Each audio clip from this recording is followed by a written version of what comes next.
I was walking through the bookstore I guess it was Friday. We took the kids to the Supertones, and I was walking through the bookstore looking at some of the books, and a book caught my eye. And the title of the book was How to Be the Perfect Christian. How to be the perfect Christian. Now, when I picked up the book and looked at the back cover and realized who wrote it, a very prominent ministry in this area, I realized that this problem is much more deeply entrenched than we would think. Because how many know that if you ever achieved perfection as a Christian, or thought you did, that would just be a good idea that you have a serious religious spirit? You understand? I mean, the closer we get to God, the more we're like the publican who beats his chest and says, I do not deserve the love I'm receiving from you. I have fallen so short. See, the quote sins that the church has preached against, particularly over the last few years in our society, are sins that are easy to squelch. They're easy to deal with. You know, if smoking's a sin, you just stop smoking. If drinking's a sin, you just stop drinking. You know, of course, there's serious debate as to whether those things are sins. Right? Amen? It is the abuse of substances that are sins. In fact, I was reading C.S. Lewis's book on love, which was a deep read last night. And I thought it was so funny because he used illustrations about fine wine in his book. You know, and he was talking about how those who around him were connoisseurs of fine wine didn't want C.S. Lewis to drink many of their wines because he couldn't tell the difference. He said you had to know what went into them, to value them, to care about them. And that a connoisseur really cared about those things. I mean, our society is so much different than that. We have preached a doctrine of perfection. We have preached a doctrine that says you can become a perfect Christian. And I'm here to say to you that you can't become a perfect Christian, but you can allow Jesus Christ to live His life through you. You can be a manifestation of Christ's Spirit on the earth.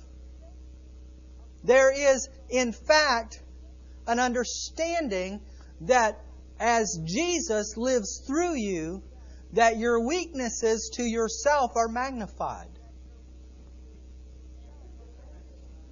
And you know you're not perfect. You know you stink. Okay?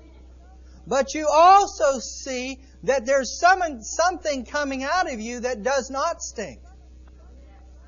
That is like a beautiful flower. That is like a beautiful ray of light coming out of you that was not generated by your self-effort or self-strength or your own conduct. Christianity is not a moral code. It is a trust in the living God of heaven and earth that He provided a way to enter His presence. He provided a way to be adopted as His son or daughter. C.S. Lewis said this. He said, Christianity loses their effectiveness when they substitute for faith itself some fashion of Christian coloring. However, you know, it's not the religious cults that do this. I mean, there are whole denominations, like I said before, that are built on uglying up women. I mean, you can't wear makeup.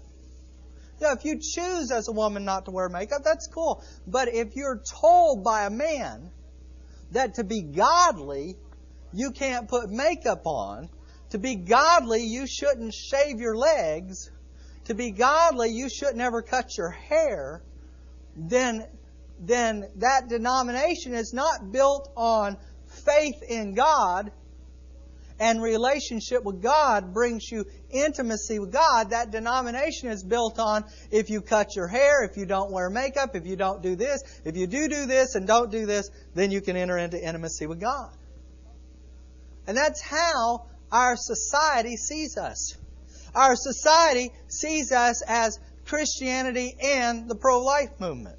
Our society sees us as Christianity and the Republican platform. Our society sees us as Christianity and liberation theology. Our society sees us as Christianity and works. Our society sees us as Christianity and socialism. Our society sees the church with all these add-ons to it. There was a recent article written in a magazine that berated Billy Graham for not being more pro-life.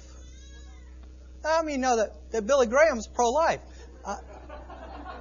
I'm pro-life, okay? But because he wasn't taking a strong stand, because Billy Graham wasn't picketing in front of an abortion clinic with a placard around his neck, then he wasn't good enough. Now, all of these things can be good. There are good things. I mean, there are some that are wacky. But they're add-ons. They're a delusion of our focus in Christianity. And so God has called us to a theology that is simple.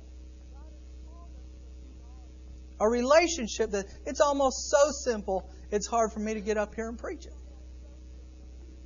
Because I like to teach, you know. I like to talk about deep things, but I also know that we've got to stick with the fundamentals.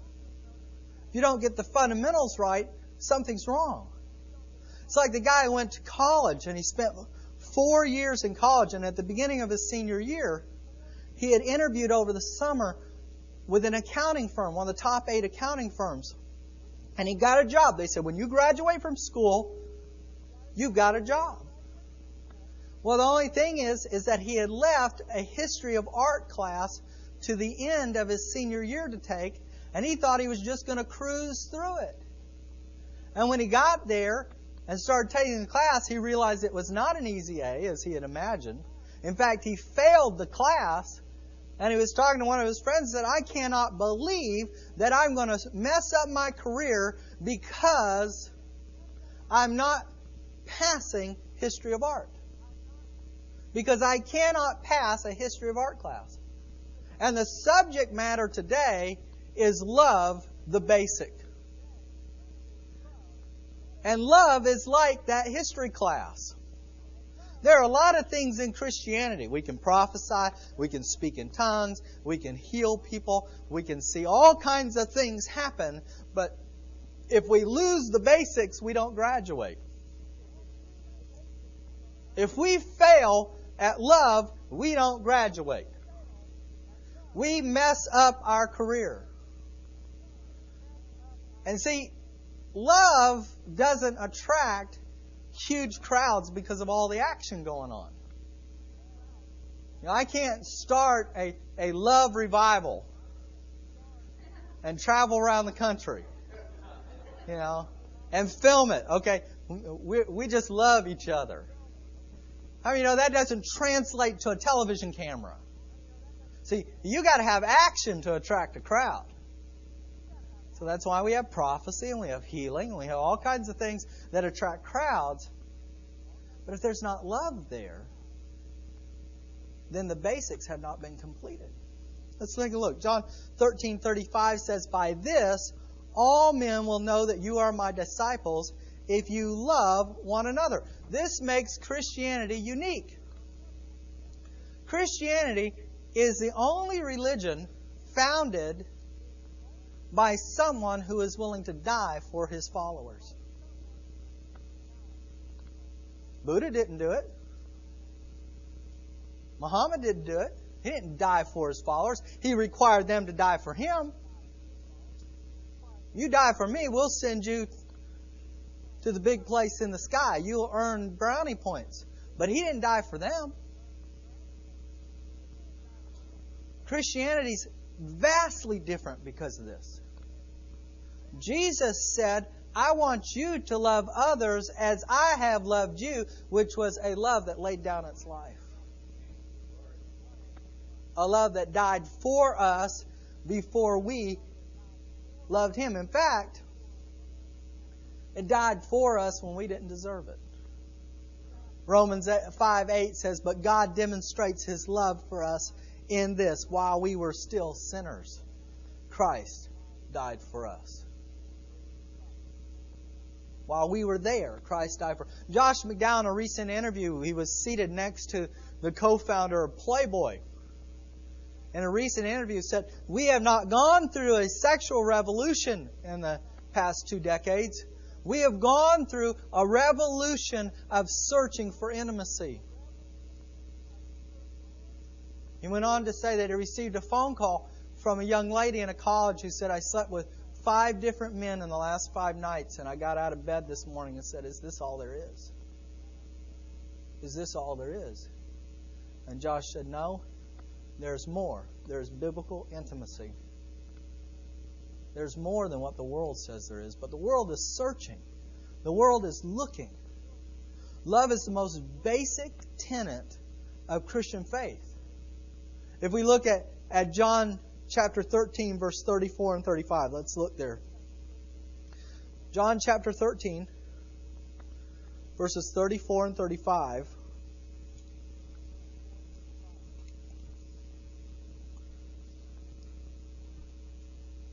Says this: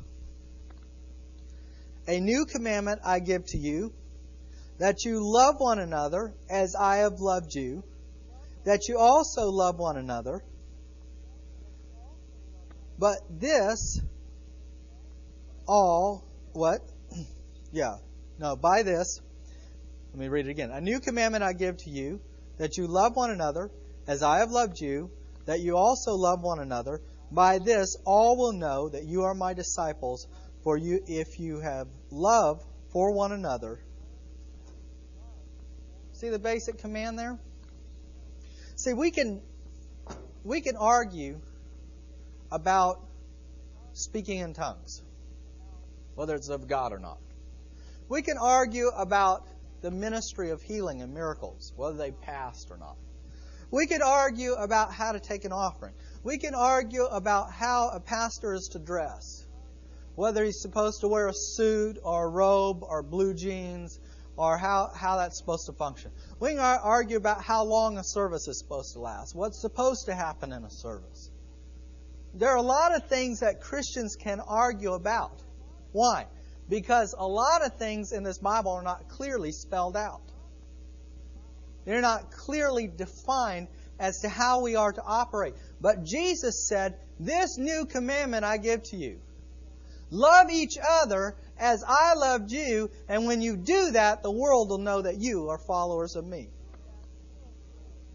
The world will know that you are in me. And see, that's the problem with a passage like that, is that they don't require interpretation, only application. You know, I don't have to sit here and give you a deep theological, this is what the Greek says. It's pretty understandable. Jesus said, a new commandment I give to you, love others as I have loved you, sacrificial love. And if you do this, the world will know that you are mine. There's not a lot to debate there, is there? There's not a lot to argue about. You know, it's not like trying to decide how many angels can fit on the pin of a head of a pin. It's a basic. It's a doctrine, but so many times we lose focus of it. Love is not an option. Jesus didn't give us an out. He didn't give us a back door. It's a requirement. 1 Corinthians 13, verse 1. Let's look at that. It's what we call the love chapter. We'll only read the first few verses. Though I speak with tongues of men and angels, but have not love, I become a sounding brass and a clanging cymbal. And though I have the gift of prophecy and understanding all mysteries and all knowledge, and though I have all faith so that I could remove mountains, but have not love, I am nothing. And though I bestow all my goods to feed the poor, and though I give my body to be burned, but have not love, it profits me nothing. We can't let love become some kind of secondary issue. We can't let love be drawn to the back seat because it doesn't show up well. It doesn't draw the kind of crowds we want to draw. It's more difficult to facilitate loving one another than to facilitate a healing service. It's more difficult to facilitate loving one another than to having a prayer meeting. It's more difficult to facilitate loving one another than having you sit here listen to me speak. Love is not a secondary issue. It's a primary issue. Jesus didn't talk in vague, idealistic, pie-in-the-sky terms. He was very practical about what love was and how to manifest love. And He expects us to allow Him to operate through us to manifest love to each other, and that love for each other will be a drawing factor to those who do not know God, who are searching for reality. It will draw them into the body of Christ. It's not an option. It's a requirement. Another thing that Jesus made clear is that love is not some abstract idea. It's a matter of following Jesus' example. Love, there's been more songs written about love than any other. There's been more good and bad poetry written about love. Remember that song how did it go? By the Carpenters, I think it was, where you know, when you appear, the birds show up. You know, every time you appear, the birds show up. That's some of the stinkiest music you've ever heard. Why? Who wants to date someone that when they appear in your life, there's birds around? You know, that looks like an Alfred Hitchcock movie, you know? It's not realistic. Love is not a feeling. I used to say you don't fall in love. You fall in stuff that gets you nasty. Okay?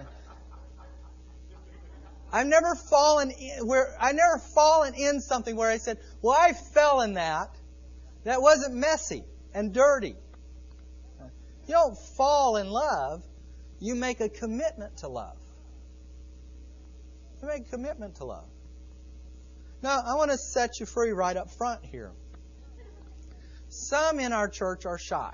Okay? There's almost a polaric opposites in this church. There are people like Chris, you know. Chris could make friends with that door back there. I mean, he goes anywhere, anytime, and he can make a friend of anybody. And you know what? That's a gift. It's a great gift. I'm thrilled that Chris has that gift. I'm not as good at it as he is. Okay? I'm kind of in the middle of the road. Sometimes I can be really friendly, and sometimes I can say, leave me alone. But for those of you who are more on the shy side, let me set you free. God does not expect you to become like Chris. He doesn't. All He expects you to do is to love the people that He puts in your life. He doesn't expect you to go out and manufacture new people to love. You know, boy, I just don't have enough people to love. So I've got to go out and bring someone in my life so I can show them that I'm loving them, and I can show them that I'm being loved at church so that they'll come to church. No. All God is wanting you to do is manifest His grace to those people that He has placed in your life. And whether that's 2 or 200. Okay? He wants you to manifest that. You know, Lisa, I mean, she can make friends anywhere. Okay? But God is requiring us not to be like each other. but to simply manifest His love to those people He places in our life. I'm not going to sit down and say, listen, you guys got to get out there and love the world. Get out there and love everybody. It doesn't work that way. Right? Because it's not an ushy-gushy thing. It's not a feeling thing. You don't have to have your emotions involved in it, even though that's nice at times. It's simply a commitment. And so our calling is to love those people that God places in our lives. Sometimes He places new people, and we need to be open to that. Mahatma Gandhi wrote in his biography that as a young man he started to explore Christianity, started to read the Bible, and he found the teachings of Jesus very interesting. And one day he determined, I'm going to go to church and I'm going to give my life to God, because this message in this book is the answer to the caste system in India that separates people and defines them by how they are born. See, in India, if you're born the son of a trash collector, you will be a trash collector or an equivalent job. You can never go up because you're born into that caste. If you're born the son of a middle-class family, you can never do anything besides be what a middle-class family is. You can never go up. Only in Christian circles do people break the caste system. Unfortunately, Gandhi went to a church that was an Americanized church, that was a high caste church. And they looked at him and they said, you need to find a church where you can worship with your own people. See, I know this about this church. It may be small, but it's got a big heart. I know that if Gandhi were to walk in here today as a young man seeking intimacy with God and seeking the reality of the Bible, whether he was an Indian young man who smelled like Indian food, or he was a young man with 7 tattoos and a tongue stud, or he was a young man with polyester pants pulled up beyond his navel and a pocket holder with pins in it, that he would be loved and ministered to and accepted. See, I know that about this church. I know that about you. Right? But we can't lose focus. This is our calling. Our calling is not to alienate people. And when there's a gravitational pull towards being cliquish, towards doing those things that we've all experienced at some place or another, whether it be the world or the church, of alienating somebody or being alienated from something or someone, we're called to be different. And in that calling, we must be challenged, because faith comes by hearing, and hearing by the Word of God. So love isn't an abstract idea. There are 2 types of love. There's gift love, and there is need love. Gift love is the kind of love that a man has for his unborn grandchildren, that he's willing to put aside money that he could spend on himself today to give them an inheritance. That is gift love. He doesn't know them. He doesn't know if they deserve it or not. He just says, because they're going to become a part of my family, a part of my lineage, that I'm going to follow a biblical example. I'm going to lay up an inheritance for them. That's gift love. Then there's need love.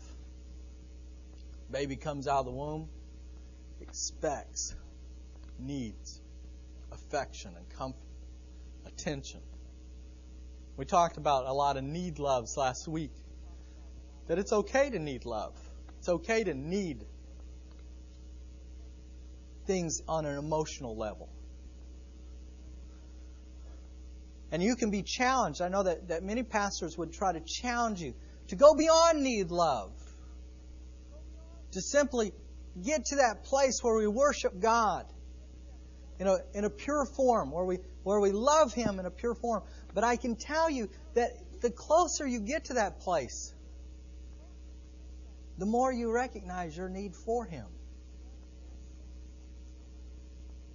So you can love Him because He's your daddy and say, I'm just going to enter His courts with thanksgiving and enter His courts with praise, and I'm not going to ask for anything. And the closer you get to Him, the more you recognize, boy, I need a lot from Him.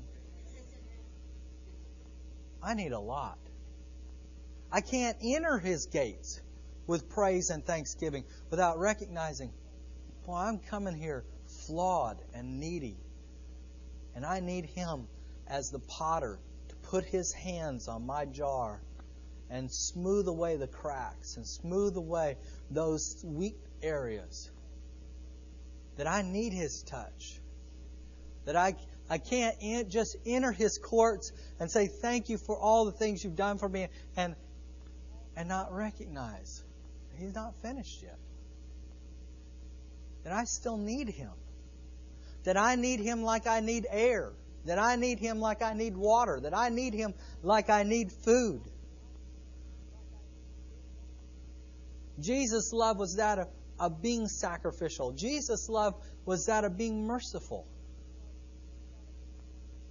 There's a professional football player interviewed on TV not too long ago, and I'm sorry, I don't remember these guys' names because it's not really important to me, but he said something funny.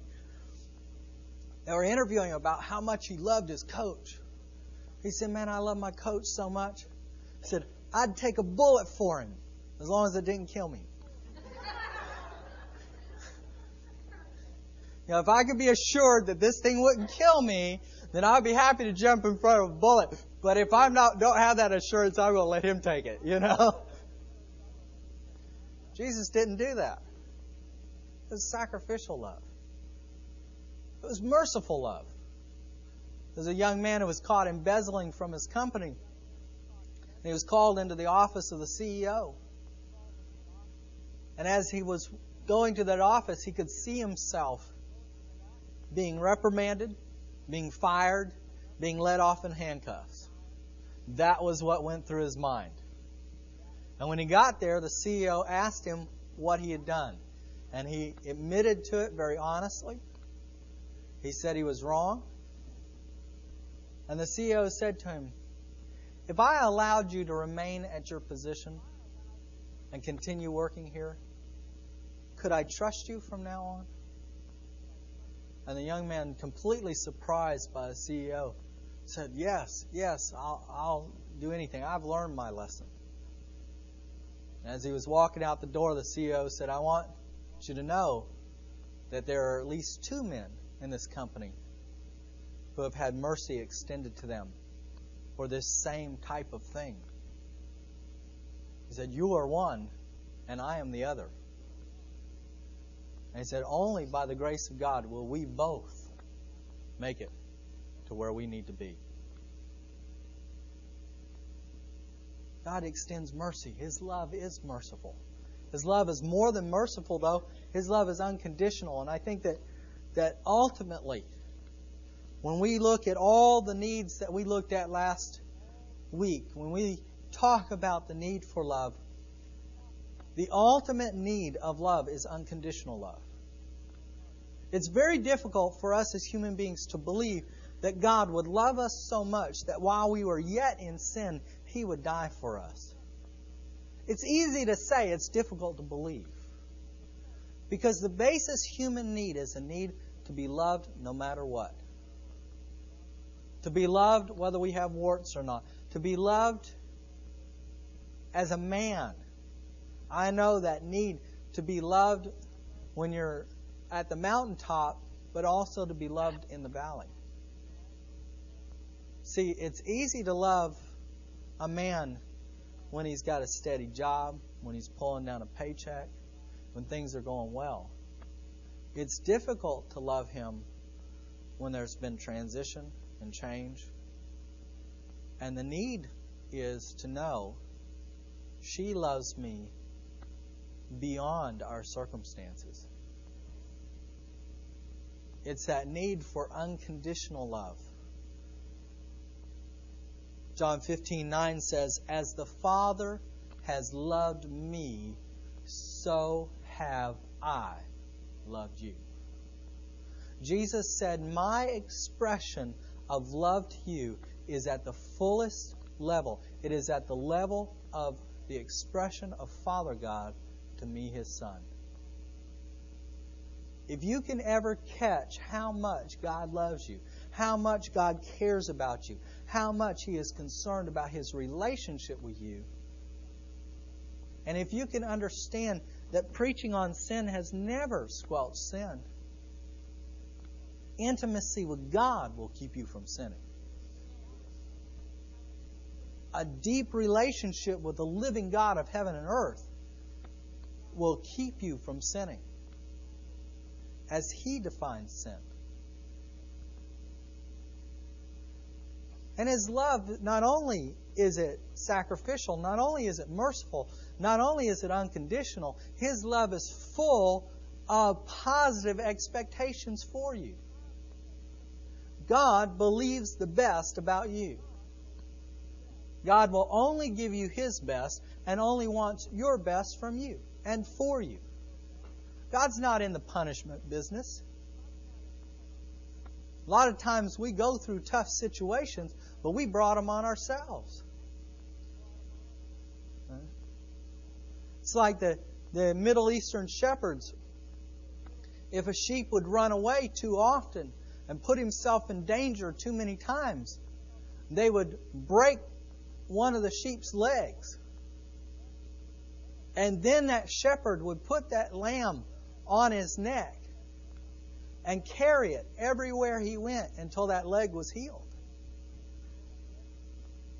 And from that point on, when that sheep was put down, if it would run away, they'd immediately slaughter it and eat it, because they knew there was nothing they could do for it. But 99 times out of 100, that lamb was the lamb that stayed closest to the shepherd. That lamb was the lamb who had the closest relationship with the shepherd, is the one that the shepherd had to break his leg. But the reason for breaking his leg is so that he could carry him around his neck until it healed. God's not in the punishment business. He's in the business of conforming you to the image of Jesus. Not only does He have positive expectations for you, but He also challenges us to show our love through obedience to God's command. If you love me, you'll obey my command. Well, what was His command? To love others as I have loved you. If you'll love me, you'll obey this command. As I have loved you, love others. Love is not an entry-level requirement for our lives. It's a foundation for spiritual growth. Love never fails. Prophecies will cease. In heaven, we won't need a prophetic ministry. In heaven, we're not going to need a healing ministry. Benny Hinn will lose his job in heaven. He's going to have nothing to do. He'll wander around heaven going, what am I supposed to do here, God? Why? He lost his job description.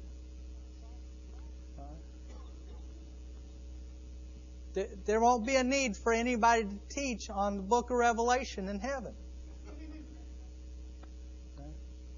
But how many know that it's going to be love in heaven? We're going to have the biggest love feast you have ever seen.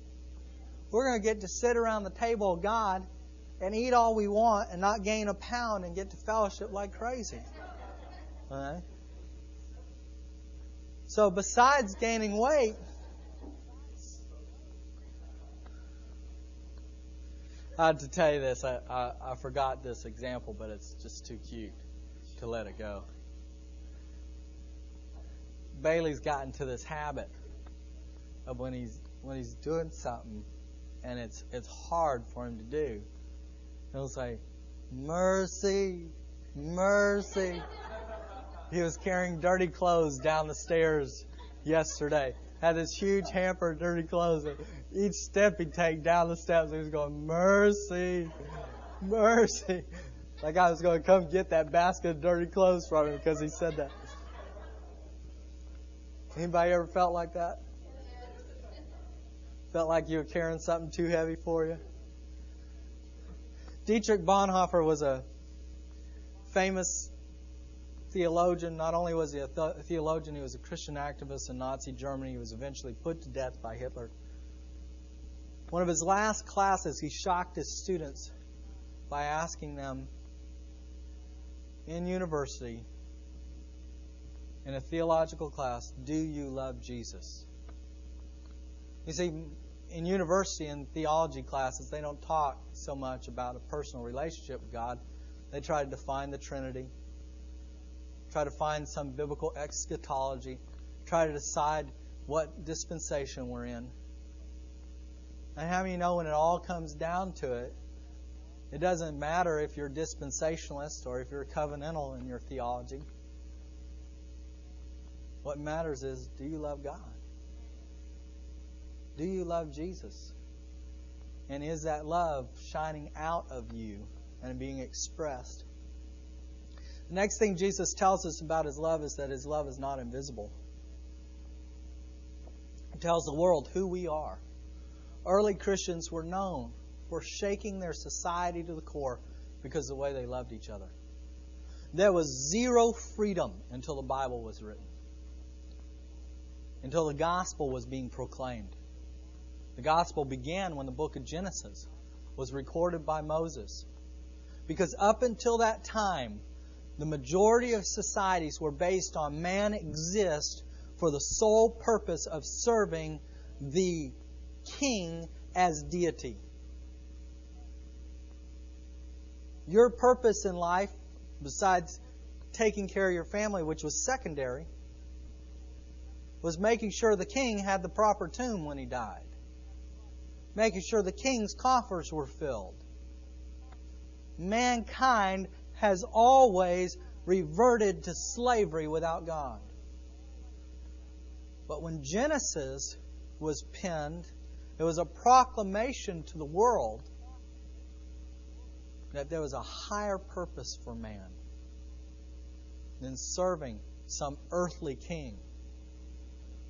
That man was created in the image of God. A pastor once told me that he loved his people, but he wasn't good at expressing it. I'm here to say to you that love unexpressed is not love at all. Love not communicated is not love. It's an ushy-gushy feeling, but it's not love. If we love one another, we've got to come to that place. Whether it means coming out of your comfort zone, doing something you've never done before, being more vulnerable than you've ever been before. You say, well, what if I get hurt? You're going to get hurt. The question is not what if, it's when. When you get hurt, what are you going to do with it? But it's worth it.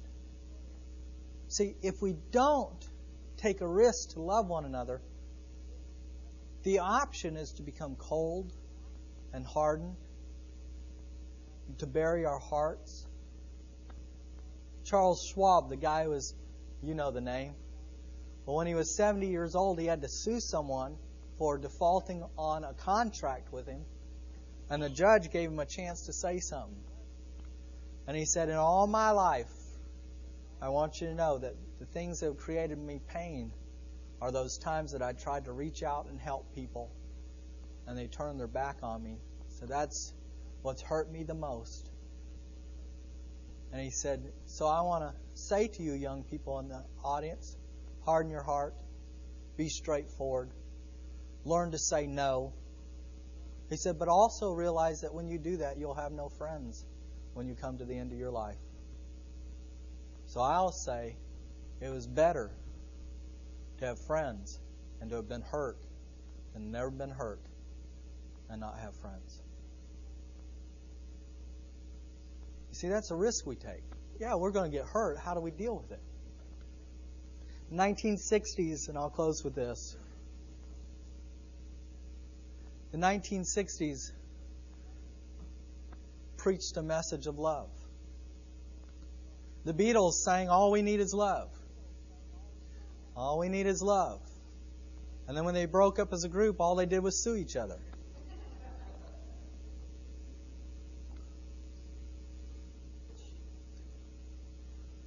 We have a challenge to us today. Jesus preached a gospel of love. It's kind of like Forrest Gump's mama. You know? Forrest Gump's mama looked at him and said, "Stupid is as stupid does." That's what mama said. Stupid is as stupid does. I want to say to you that Christ's love is as what Christ does.